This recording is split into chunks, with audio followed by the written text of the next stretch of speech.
Hey guys, welcome back. We have a video for you this week from my program. A program, the Unconscious Map, that's the name of the program. It teaches you how to be your own therapist, how to ensure that all the words, every single word out of your mouth in therapy leads to more awareness, leads you in a direction that you want to go in, not in a direction you don't want to go in, which is less awareness. So this video is the purpose of therapy. It's from the first part of the course. It covers the purpose of therapy, but the first part of the course, it covers the fundamentals of therapy. Really the only things that you need to know in order to get the most out of therapy. The second part of the course covers how to put those principles of therapy, put those fundamentals of therapy into practice. The third part is the therapy. It covers exactly what to talk about and, more importantly, how to talk about it. And the fourth part is how to continue to process your issues once you understand what they are. The idea is you understand what the pattern that leads to your dysfunction. Whatever your dysfunction happens to be, procrastination, porn use, drug use, alcoholism, all that fun stuff. You need to know the precise pattern that gets you there. Then you need to know how to talk through that in a healthy way. And then you need to know how to continue to process, which becomes more aware of that pattern. So whatever your problem is, it tends to work itself out. So there's a lot of great information in this video, guys. I hope you enjoy. Hey guys, welcome back. Hope you had a lot of fun going through your fears and frustrations, getting a more clear picture of why you may be here, why you may need some therapy. In this section, we're going to go through the purpose of therapy. Now, in all my 6 years of graduate school, never once did anyone discuss the purpose of therapy. I mean, I don't know, perhaps it's implied. It's taken as given because it's too obvious to be worth a mention, perhaps. But I think these are fundamental questions. So if our answers are even a smidge off in validity or accuracy, or both, therapy will suffer greatly. Therapy suffers greatly down the line. It's the same with building a house. The foundation is a tad off. It doesn't seem like that big of a deal, but months later, you'll see it when your hallway's a trapezoid. So what we're going to cover here is purpose of therapy, the problem with therapy, the solution to therapy, and we're going to go into more of why I developed Unconscious Map, this program here. So the purpose of therapy. Please let me blurt out the obvious when I say the purpose of therapy is to overcome, to manage, to work through psychological issues.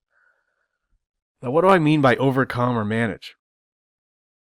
What exactly is a psychological issue, right? I mean, these are all, right? I think these are the more specific, and when I would say specific here, I mean fundamental questions. Well, I think by psychological, I mean emotional. And emotion, as I've defined elsewhere, right? It's a mode of operation that determines what we value and whether we can achieve what we value. It's a chemical state our brain acquires in order to perform optimally given whatever habituated state that we have at a time, at a certain time, which is ultimately, our worldview, what we unconsciously believe to be true. Right? And these brain states can be adaptive in a way that's useful for a time, but later the adaptation becomes less useful and eventually detrimental. And, this is when issues arise. Let's just go through an example here because I think that was kind of abstract. So let's just say a child becomes anxious when he approaches the street, say he's 6 years old, and he approaches the street because this mirrors his mom's anxiety whenever she approaches the street. And this is adaptive because it can serve a child before he develops the executive function he needs in order to judge how long it's going to take. You just look down the distance down the street and you see a car approaching, and in a split second now, because you're probably older than 6, the idea is when you look down the street now, you can determine, oh yeah, the car's going to reach me in about 4.27 seconds because it's approaching at about this speed, which I can tell. And we have the executive function to do that. Children don't. Not up until, maybe around 6 they start to get it. I don't know exactly. Right? We don't have the executive function to do that at some point, at least, is the idea. Or even to look both ways, right? Children, kids can get distracted, right? They lose focus. They don't have the executive function. So that's not an issue. That's adaptive. So the issue arises when the child matures and is able to cross the street safely. His brain develops. Yet, the anxiety from the past doesn't go away. In fact, the anxiety about this, one potentially dangerous situation could generalize to other potentially dangerous situations in which the mom has no anxious reaction. Now the child's a teenager, let's say, and for no fault of his own, he becomes nervous, or at least more nervous than he would have been otherwise. In other situations, that could register as a threat. Like when he gives a presentation in 10th grade biology class. Or, probably even worse, and honestly probably even more likely to happen, is he becomes nervous whenever his mom becomes nervous. Which again may not exactly be a problem, but if he never learns to manage the nervousness on his own, what's he going to do? He will work, he will work both consciously and unconsciously to make sure his mom doesn't feel anxiety. Or when people represent his mom, he will work both consciously and unconsciously to make sure they don't feel anxiety. And so when he ends up with a clingy girlfriend, right? So when he ends up, this is just funny. So when he ends up with the clingy girlfriend, who he doesn't even like that much, it's really no wonder. Codependence, it's like a termite. If you see one, there's thousands more. So, I think that example is simple to make a point, but the principle here is true. And that is, we adapt in ways that serve us as children, but are no longer useful when we're adults. Or even hurt us when we're adults. So the idea is, we now have the circuitry to handle the situation to which we were already emotionally maladapted. I.e., the emotion precedes the conceptual. The emotion takes hold before the conceptual does. There's a hardware update, but no software update. Thorough neurosis is an outdated adaptation. I'm just saying the same thing in a bunch of different ways. Really not a problem, right? All we need to do is update the software, except due to the nature of our brain, which we will discuss in a bit, this update can be exceedingly difficult to work through, but we can at least make it simple. And of course, when we do this will make it less likely for these principles to affect us outside our awareness. So we can meet the demands of the present, not the past. And I think this is a more defined purpose of therapy. This gives us context for a more defined purpose of therapy, which is to uncover, the fundamental cause of supposed unhealthy thoughts, emotions, behaviors, figure out exactly what they are, exactly what the cause is, and to correct the errors, or to make the unconscious conscious. To make decisions we want to make, to no longer make decisions that we don't want to make. It's the one question that even Socrates couldn't bullshit his way through. Why do people continue to hurt themselves even when they know it will hurt them? We don't study for the midterm even though we know. To study for this midterm would be really helpful for us.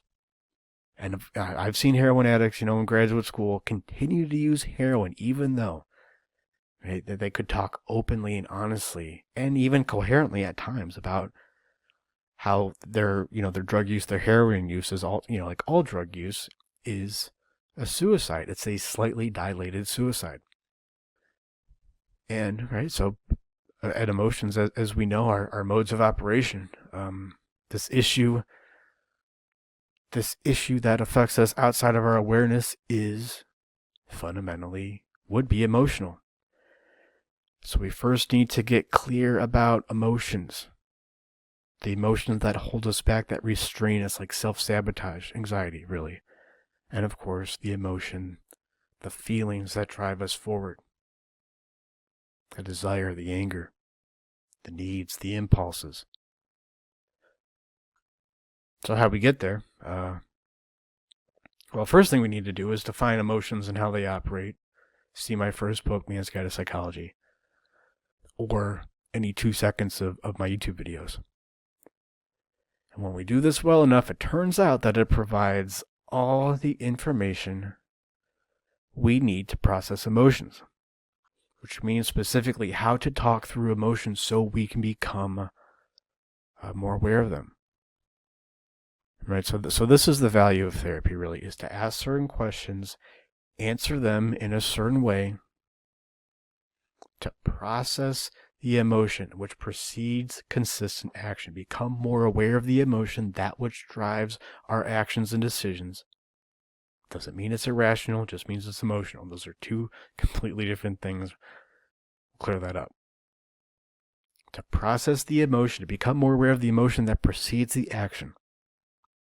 And of course, consistent action is the effect of change, not the cause of change. You'll ask a typically cognitive behavioral therapist, what is change? And they would say consistent action, something to that effect. No, that is the result of change. Again, got to get these measurements exactly right. It doesn't seem like a big deal now, but later on, when you're building a house, hallway trapezoid kind of thing. And that's why, this may seem a little bit tedious now, but this is important. So the specific goals I have, to take what I just said and make it even more concrete, here are 8 that I can think of that I think are really important. And, this is just, here are, in effect, my goals for you and a continual engagement with this program.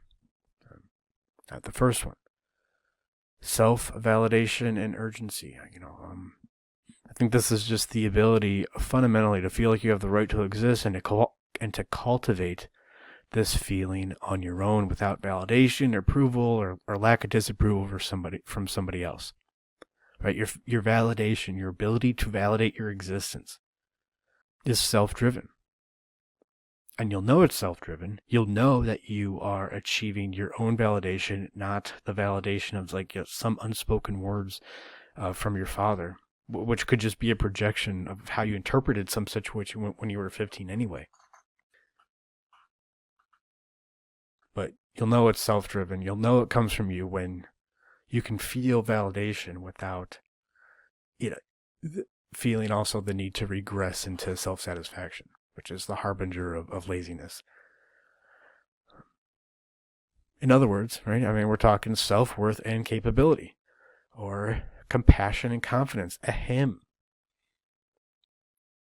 Second specific goal here is internal locus and purpose. I put these together because we really can't have one without the other. It's the ability to cultivate the feeling that you are in control of your life, yet recognize at the same time how others affect you. Of course, others always affect you, but who's ultimately in control? Who is the ultimate creator of your identity for the most part?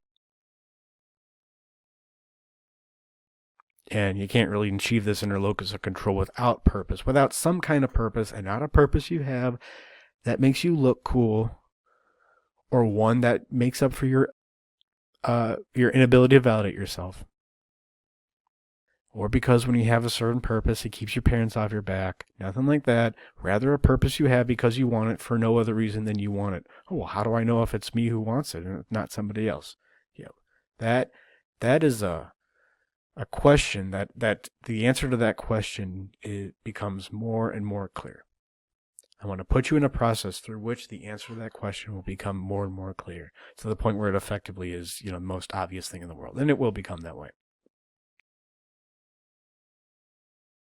So the third specific goal here is discipline, which has, of course, become a buzzword. The current goal of the serious young man, and, is indicated with all the anti-conceptual talk we do here, that the popular answer to the question, how do I get more discipline, is, well, get more discipline. Practice discipline and you will get more discipline. Wake up at 5 a.m. and go on a 10-mile run and you will become more disciplined. No, that is discipline, if that's in fact what you want to do. And then honesty, of course, this is important, and we're going to get really specific about this one of the 3 things that matter.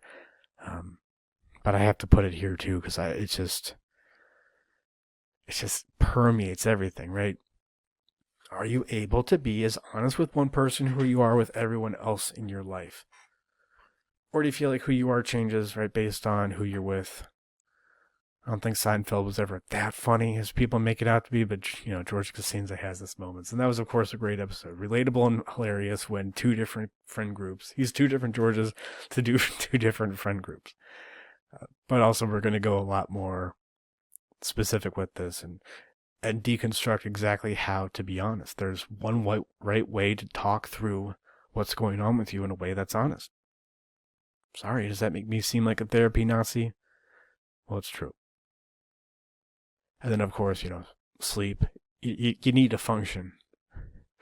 You need to function in some capacity, and you need to sleep in order to function, and in order to sleep, you need to, there's biological causes to that, of course, and if you have problems with that or think you do, you don't go to a doctor.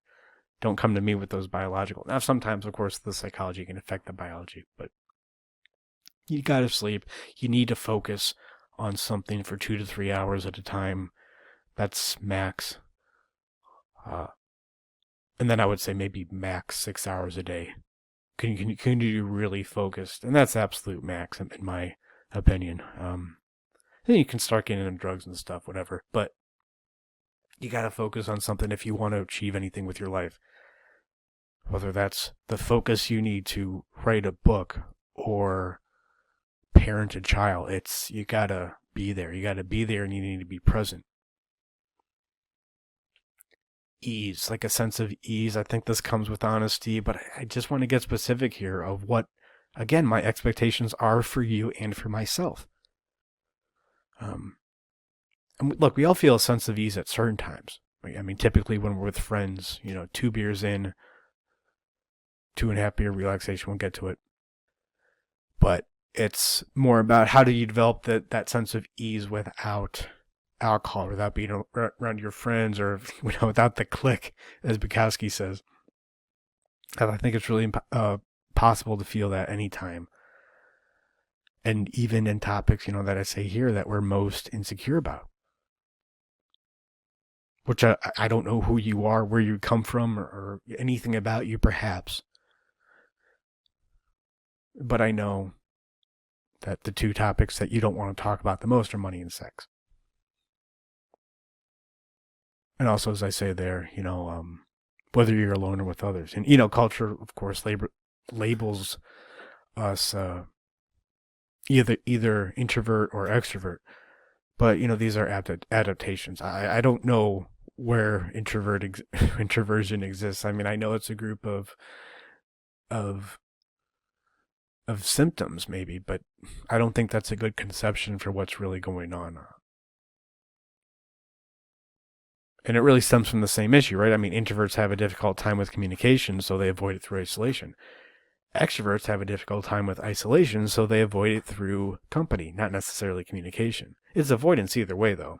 And if you're an introvert, the goal is to be as comfortable with others as you feel when you're just alone, and vice versa.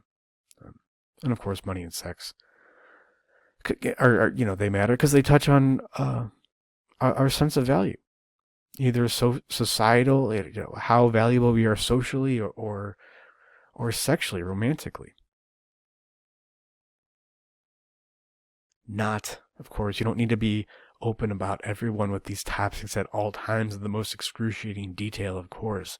But it is important, I think, to iron out any discomfort you may have if, let's say, you're a guy and you're in the room with another guy who is financially more successful than you are. I mean, do you feel inherently inferior on some level? And then, some vague desire to destroy him comes up, and it comes up as these strangely sardonic, sarcastic comments. Or conversely, I mean, do you feel superior if you're with people who have less money than you have? Same with sex. I mean, if you're a guy and you're with or in the same room with the guy who's sexually more successful than you, do you feel like he's better than you? If you're a woman and you're in a room with another woman who you perceive to be prettier than you are or cooler than you are, is that a problem? To what extent is that a problem? I mean, spoiler. I mean, these points of discomfort have nothing to do with how much sex you have in the bank, as the saying goes, and everything to do with your own insecurity. That's my saying, by the way. As my saying goes, I'm quoting myself. And then I just throw this in there because I couldn't think of an eighth one, and the slide looks better when it's symmetrical, I guess. But there's something kind of indicated with these called the 2.5 beer relaxation. You're with your friends, banter, it's fun. Can you feel that way no matter what you're doing and no matter who you're with effectively? A flow state is what I'm talking about. Me high, chink meets see high. I would recommend reading that. It's not, required reading, but it's a good idea that he talks about. Anyways, these are the specific goals. Not the focus. We're not going to focus on any one of these in particular, or the result of a process that you will engage with. They're my expectations for you. They're my expectations for myself. Maybe a more simple way of saying this is 2 ultimate goals here. What I'm getting at is clarity and process. Clarity is to know your loop. One of the 3 things that matter that we mentioned. To know the precise psychological steps you take that lead to whatever your instance of your dysfunction is. This means to specifically know how you got to know what emotions are, and then how you mismanage emotions on an unconscious level. And it's going to be unconscious that begets, whatever maladaptive psychological symptoms you see. The symptoms that frustrate you to such an extent you became willing to do anything, even go to something as silly as therapy, right?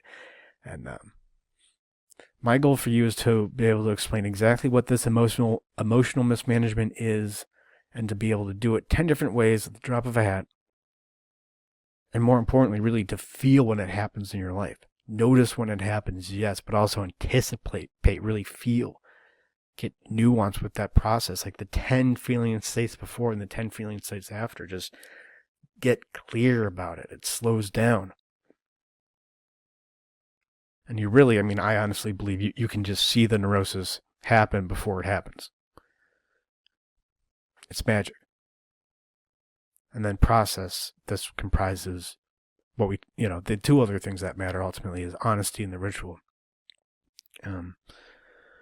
Once you're painfully clear about what your issue is, and you can explain it in a bunch of different ways, various angles, use your own words, cultural perspective, all that crap, then we need to make the issue more and more conscious. Right? We all get this. You can know a lot about your issue. You can know a lot about your problem intellectually, but this in no way causes any kind of behavior change. And this is where the process comes in. We all know that. We all know people like that. Because I know people like that because I'm like that. That's how I know people like that. Is, let's say you have a codependence issue. Yeah, you've read 500 books on codependence, and you understand all the different dynamics and aspects of your relationship with your mom, or what your mom, what issues she has.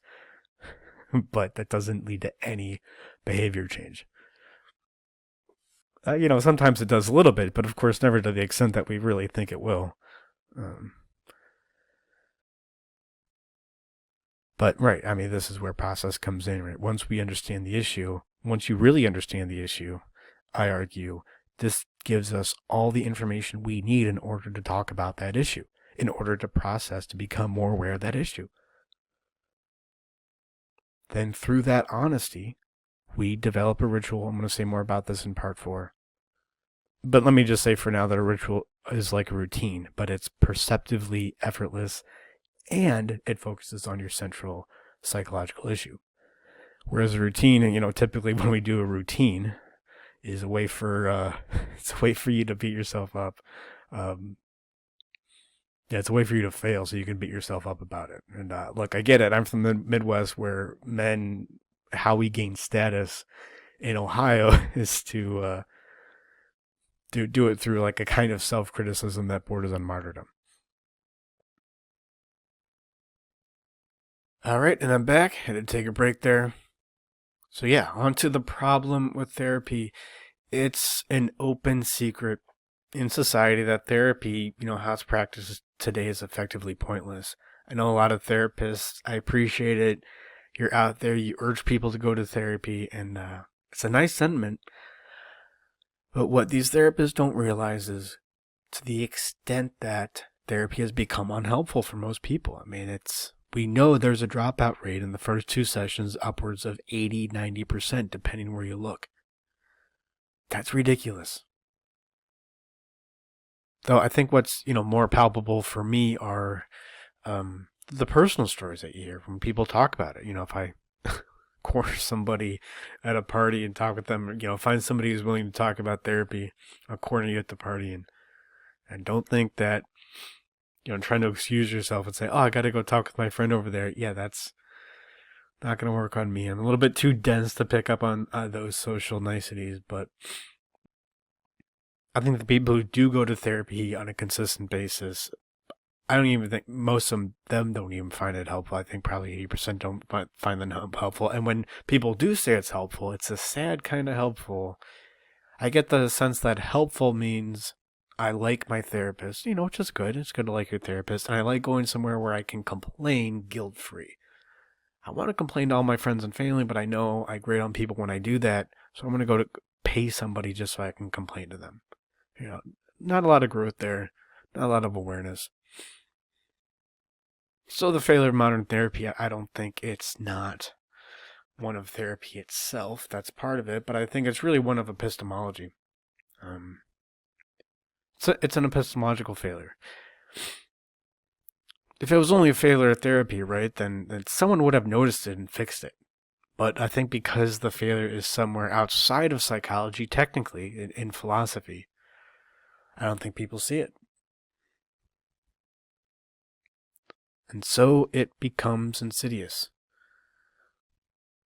And we see this epistemological failures in, under other industries as well, like the financial advice industry. Like, why are people poor? Because they spend more money than they make. That's the answer you'll typically get. So what you need to do to get rich is create a budget. If that's the reason why you're poor. And it's true, of course. I mean, the one reason why you're poor is that you spend more than you make. But it doesn't explain anything. It only cites what happens on the surface to cause poverty. This in no way explains why people spend more money than they make.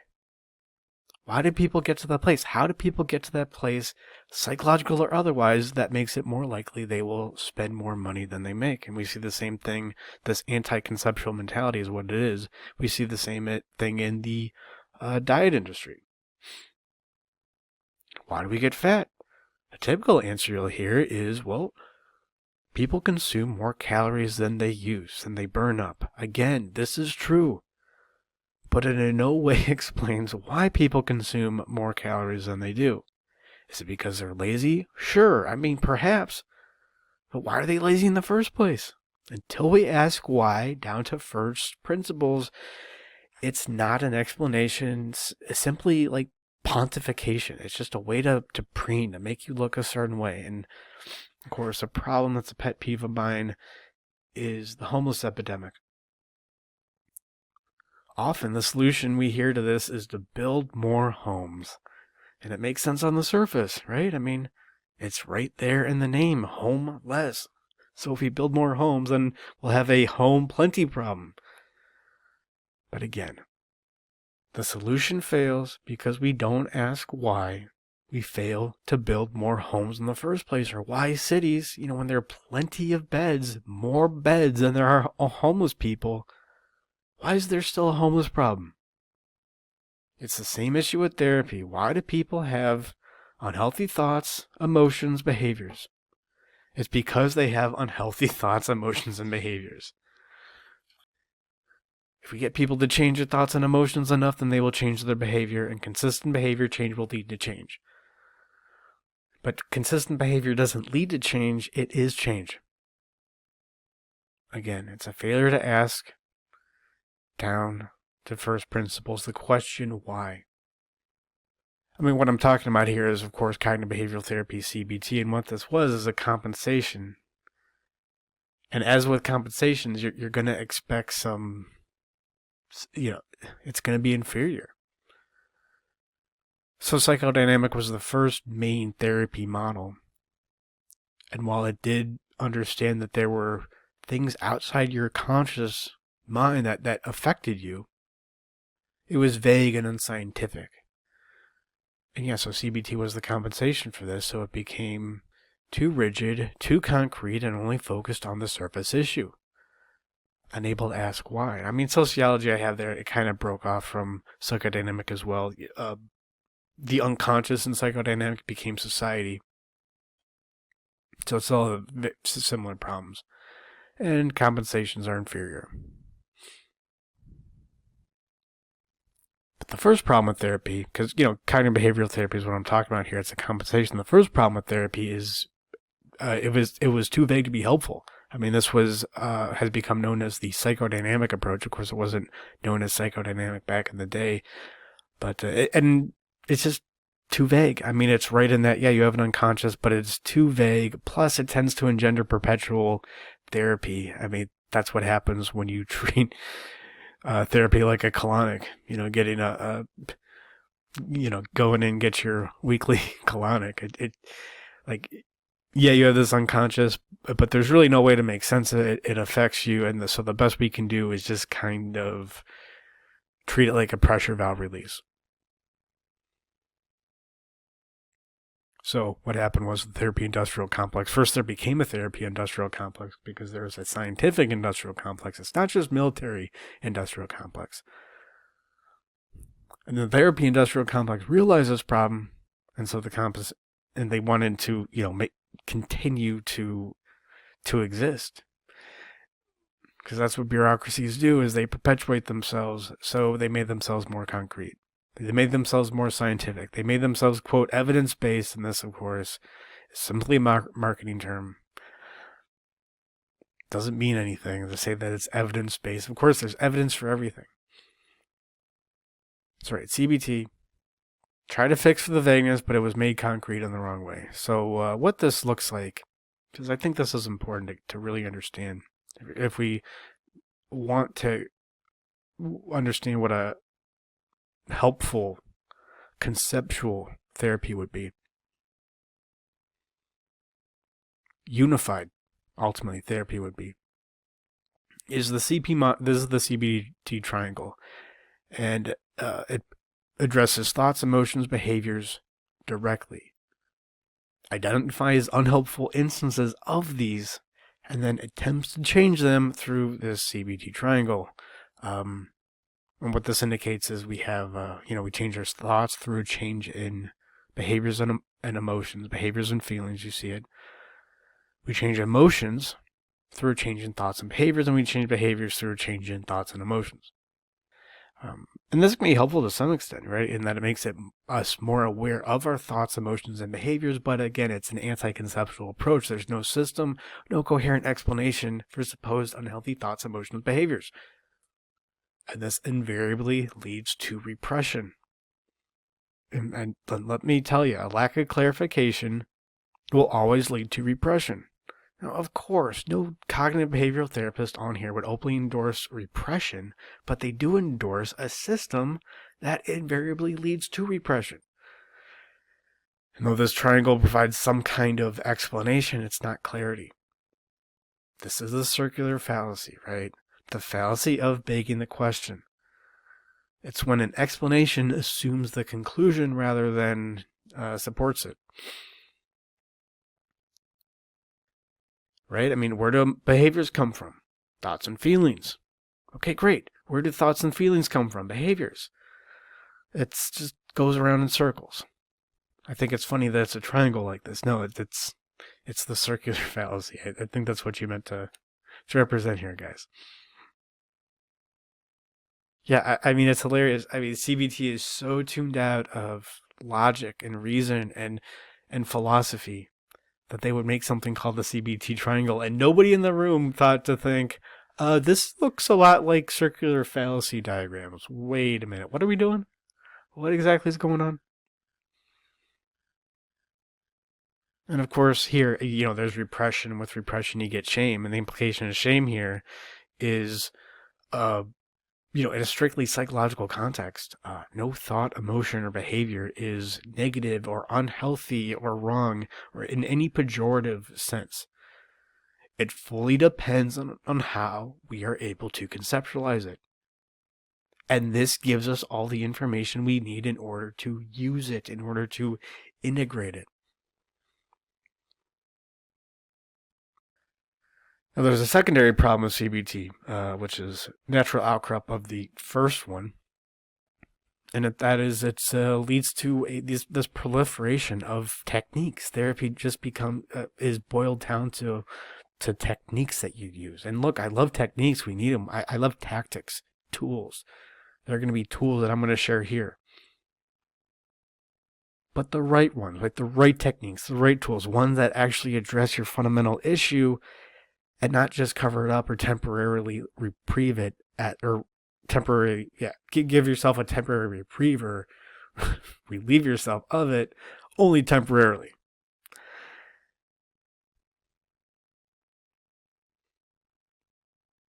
But what else would you expect, right? When you fail to identify the problem, then by definition, you will only be focused on the symptom. You will be lost in distraction, symptom management. I mean, the most egregious example, based on my sensibilities, you see it there, is the gratitude list. And on the surface, it sounds just totally benign. Healthy. Remind yourself of what you have, especially when you get too bogged down with resentment. When you think you're like, oh, I'm just feeling too ungrateful, I'm getting too resentful, I'm going to remind myself of things that I do have. Except this treats resentment like it's the problem, and it's not the problem.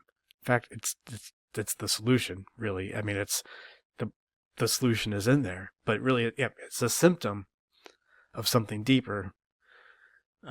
As I was just trying to say, it's something that really needs to be addressed.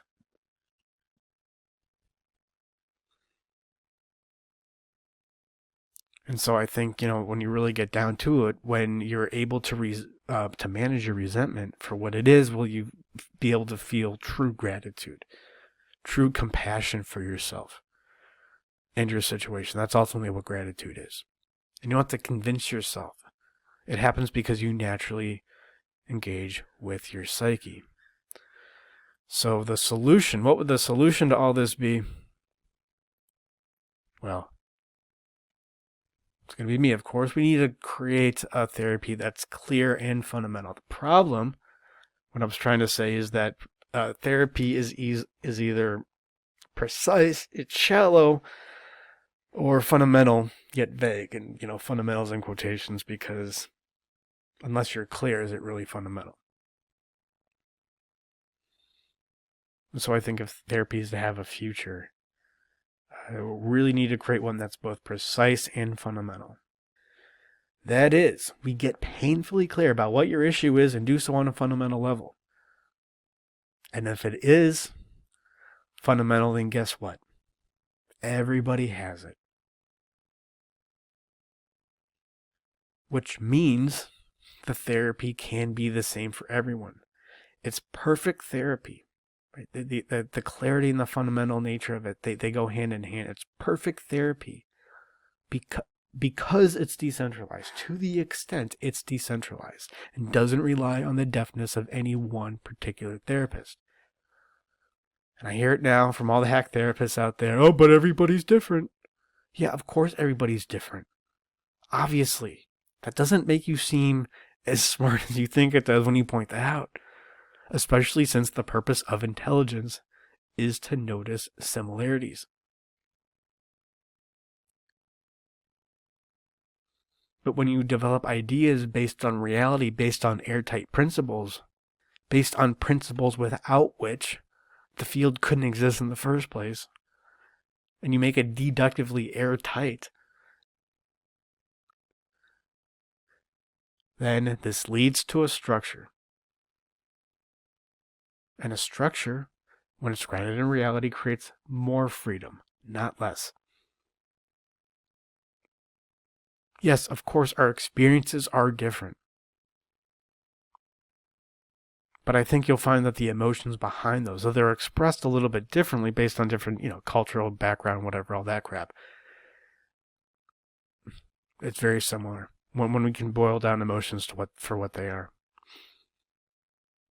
And then you have this, the 3 things that matter that we've already discussed, and all these problems in your life that you thought were problems, you realize, oh wait, they weren't problems, they were problems with my psychology that manifested as problems with money, problems with relationships, problems with getting distracted, stuff like that.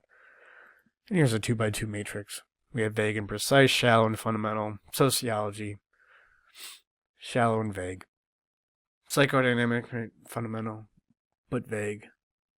Just that helps you conceptualize it. All right, so now let's get into why I developed this program. And of course, there's a bunch of non-personal reasons.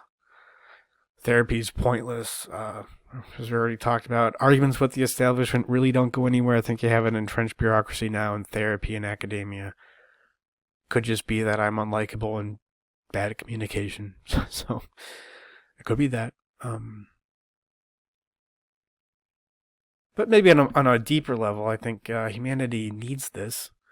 I think we need something like this, as would any being, right, who's conscious. I mean, if we want to leave Earth, if we want to leave Earth, and people, and maybe I watched too much Star Trek, but where is humanity's place in reality? Is our place on Earth? Or is our place in the solar system? Or maybe our place is in the galaxy. Maybe our place is in the entire universe. I don't know. I don't really think, though, our place is to just be on Earth. Again, maybe I watched too much Star Trek. We can't get off Earth unless we learn to manage our relationship with our mom. People always say, oh, we're living in a dark age. Are we even living in a stone age? When you look back, or what I'm saying is in 10,000 years, when we look back at what we're doing now, are they going to consider us like we now consider the Stone Age? Is it even the Dark Ages comparatively?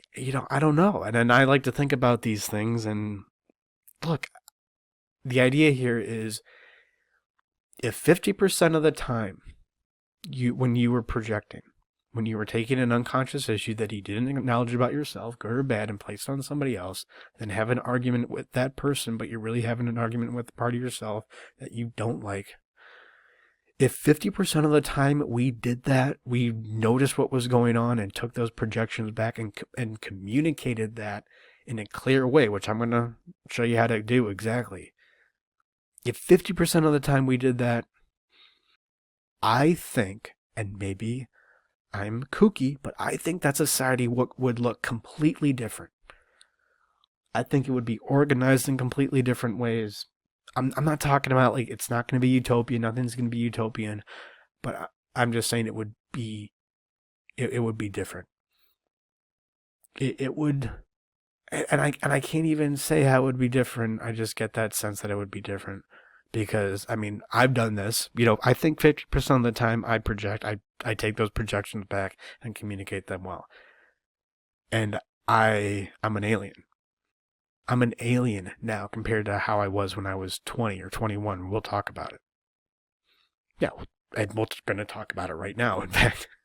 So I'm going to go into some personal reasons here. And look, I think this will just help to give you some perspective on what's going on with me. It may help you to hear personal reasons to help give context on what we're going to be doing here in the therapy. And this is, this is my myth, which I'm going to, talk with you about more in the next video. And look, I also don't blame you if you're not interested. You can skip to the next section. No loss in clarity or process, perhaps. Though my narcissism takes a hit whenever I admit it. My story, who I am, my myth, we'll call it, is not one of the three things that matter. So from 18 to 25, let me start back a little bit before that. My childhood, I have no trauma whatsoever. My score on that ACEs trauma test or whatever, it's a big fat 0. Which means I had a wussy upbringing. The only real challenge I faced in childhood was that I had too much of it.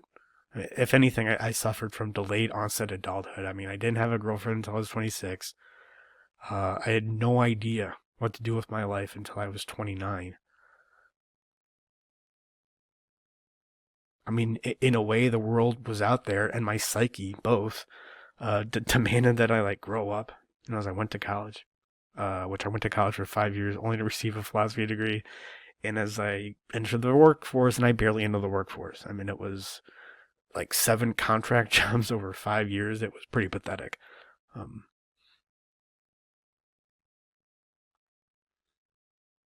But because I think I was fighting this natural impulse in me to grow up and mature, and I don't mean putting the fork on the left or whatever, but to become psychically an adult. The point is it created a lot of stress. And I felt stuck. I think a lot of the stress bogged me down. I felt stuck. I tried to manage this through just read a lot of philosophy, got into reading. That's how I isolate. Just writing articles. You guys remember Cockrock? Even before that, it was just markdarian.com. That was 2004, old school stuff. Writing about Michael Moore. It's my super relevant ideas. Oh, nobody cares about this? Okay. Oh, I did a huge book review of The God Delusion. Nobody cares? Oh, interesting. So I tried to unstuck myself, of course, but there's just a lot of anxiety and baggage there that I wasn't paying attention to. So, of course, I felt shame, after I tried to unstuck yourself, and it doesn't work.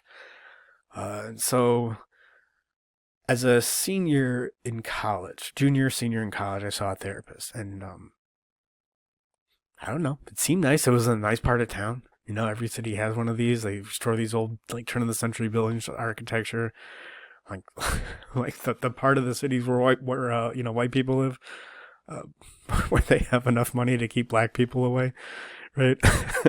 It's true. So I don't know. I just got the thought that this thing I was about to experience, this therapy I was about to experience, was going to be boutique, a word that maybe implies highly specialized elite services, but that's, of course, not what happened. I remember exactly what happened because I wrote it down. I just started off the session talking about this high level of stress I felt, how I felt stuck, all this stuff, how I'm just not able to manage it, not able to be an adult. There's, pressures with being an adult. I just can't deal with it. I really thought at this time that I lacked a certain quality that other people had that I didn't have. And I really couldn't put a pin in it, excuse me. But,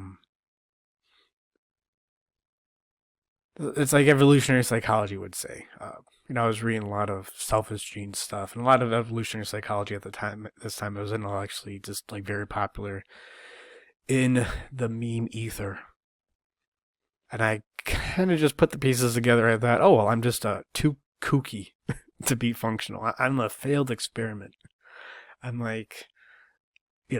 that's what we are. That's what biology does. That's what evolution does. Is it just creates a bunch of experiments. I'm oh, well, I understand how a lesser version of me would be charming, but I'm just too weird. Not bad necessarily, just weird.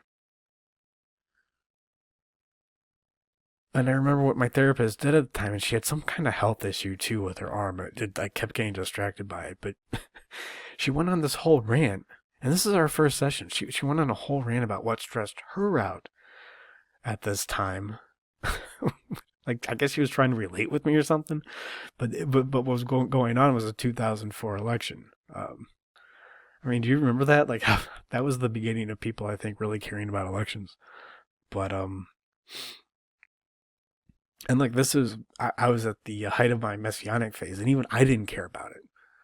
Even I knew that like it didn't really matter. Like, come on, don't you know that there's this thing called the deep state? We didn't call it the deep state back then. I don't know, just government bureaucracy. That's ultimately what's in control. So I mean, I thought my therapist was an idiot for even talking about the election, like how she canvassed for one of the candidates. I mean, yeah, guess which one, right? So I thought that she was an idiot. I felt like an idiot too because did this thing called talking about my feelings, which is obviously gay. And I felt like it didn't work at all. I felt even, more gay than I already felt. But therapy didn't work. Pharmacology does. So I was put on Adderall. And, sure, I'm still stuck, but now I have dopamine in my brain, so I become more in love with the stuckness. Although, to be fair to Adderall, I can definitely say I would not have graduated. I would have not sit down long enough to do the work I needed to do to graduate from college. So, thank you for that. Then, say 26 to 30, I went back to therapy. I mean, I really thought I might have been a bad person at this time, and not in a cool Darth Vader way, but in a decrepit loser kind of way, So I was in enough pain is what I'm saying to try to go see a therapist again. And it's hard to remember exactly how depressed I was because as you work through these feelings, you still remember them, but it's like you had them in another life or something. But I really think if you took my brain now and kind of injected it back into, or took my old brain, injected it into my brain now to feel exactly how I felt when I was 25, I would probably be horrified. So, in a lot of pain, went back to therapy, talked with this therapy of how bad I felt and how I just felt like I was a bad person, whatever the reasons are. And, she just answered. I mean, just think of like a Midwestern mom type answering and, you seem like a nice boy, gave me a response. And, like she's read The Purpose-Driven Life too many times. So I got to this dark place. And again, I had to open up. I felt compelled to. Which simply, wasn't done in my milieu, and I'm not talking about young men, but it just, nobody talks about this. Or we talk about it, but not how it can really be helpful. And again, I felt like an idiot. I felt totally embarrassed, like, oh yeah, this is again the wrong thing.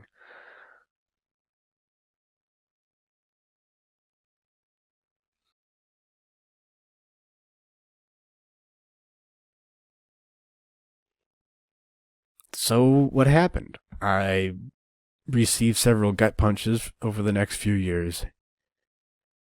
And that kind of got me to realize, oh yeah, dude, you're supposed to be a therapist. I mean, originally I thought it was a way to be a philosopher. It was just talking with people about philosophy. That's what got me into it. But I realized, no, I was supposed to be a therapist for so many other reasons. Kind of related to that, my ability to apply philosophy in other areas where philosophy, doesn't have too much influence. So clarification, psychological wise, I mean, I got to grad school, and somewhere along the way, I just wrote out the diagrams. I wrote out a rough version of them. They don't, like the emotional diagrams, I mean, they don't look exactly the way they did. They don't look exactly the way they do now. And what I did is I began to apply the diagrams on myself, which doesn't really mean much because, all I really did at first is just talk about my emotions, talk about various iterations of my emotions that came up just throughout my life.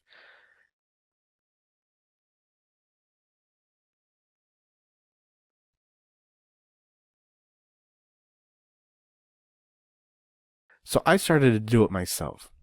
But something else happened is I started to work with people, to be, in a sense, just being around other people talking about their problems. And when I work with these people, I realized that the ones who got better, it wasn't about, oh, they had less trauma or they were on this street for, less amount of time. It wasn't that. I noticed that they would talk through their issues in a particular way. And the people who didn't make it, literally died. They did not talk through their issues in this way. And it was just kind of taken as given that, the more positive a person was, the more likely they weren't going to end up dead. But I did not find that to be the case at all. People can put on a positive front and go out and kill themselves. I've been there, right? Looking at people who say, all these reasons why he needs to get sober. He's got to keep his life in order. He has this estranged relationship with his daughter. His girlfriend's going to leave him, his job, all this stuff, his health. He absolutely cannot drink anymore. He's just totally committed. How could he not be committed? He has all these things that he cares about, and then he's dead 3 days later. Because, you're talking about all these things that you care about and what you need to do, but you know what? You're not really talking through your emotions in a healthy way. You're being positive, right? Because we become idiotic enough to equate positivity with mental health, a good mood with psychological health. But that's not managing your issues. That's not talking through your issues in a certain way. And then, of course, famously, I went to that group for depression. At least that's what I thought it was. But it ended up being a heroin opiate group, recovery group, and I didn't even realize it until halfway through because I related with all the stories. It was like, oh, yeah, I totally understand where this guy's coming from. I've never been a heroin or, opiate issue. I've never had that, right? So it's like, wait, how am I relating so well to these guys? And this is essentially the best therapy I've ever received, and I'm not even saying anything. And then I started to put the pieces, and put the pieces together, of course, but do that in the context of working with people. And I've been doing that for 6+ years. And just multiple iterations, and I have this. But, sometimes I just ask, like, what did I need when I was 21? There's me looking ridiculous with my Nikki Sixx hair. Those people on the right, they are not my parents. They're just forever immortalized here. Anyway, it's just funny. And I remember this day. This is the Detroit Auto Show. This is back when Detroit was a city. I was running around having a good time, but it was just, kind of manic, strange. I was just running around distracting myself. This is how you distract yourself, kids, when you don't have a smartphone. That's what I asked myself. Like I do not inner child work with my inner child, but inner 20-year-old douchebag work. And like, dude, like, what do you even need? Do I need to talk to somebody like me? Maybe that would have helped, but really what I need is just a way to clarify my issues so I can even begin to talk about what's going on in the first place and just manage the stuff that I think is ultimately unmanageable. And I don't want to do the thing where I said, like, look, if I could work through my issue, you can work through yours. Like, that's just kind of cheesy. I don't know if that's true, but I was not in a good place. It wasn't a good place, you guys. And I definitely worked through it. Effectively. You never really work through all this stuff, and these issues come up, and honestly, who knows what's going to happen in the future. So, but I think Just keep an open mind is what I'm saying. So to review, when you dissect psychology to its fundamental parts, dissect who I am to what I perceive my fundamental parts to be, just shake this stuff together, notice analogous parts, induction, you get a solution to the therapy problem.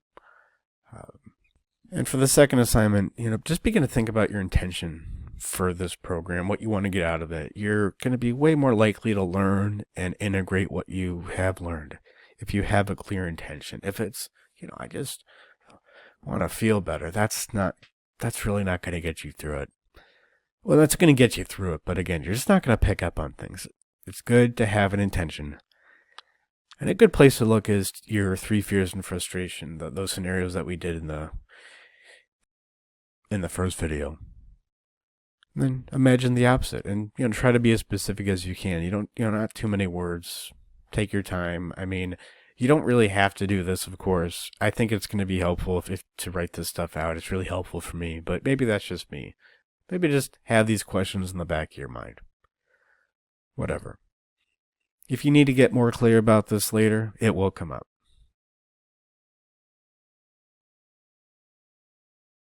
So that's it, guys. Hope you have fun with all that, and I'll see you in the next video. Your Myth.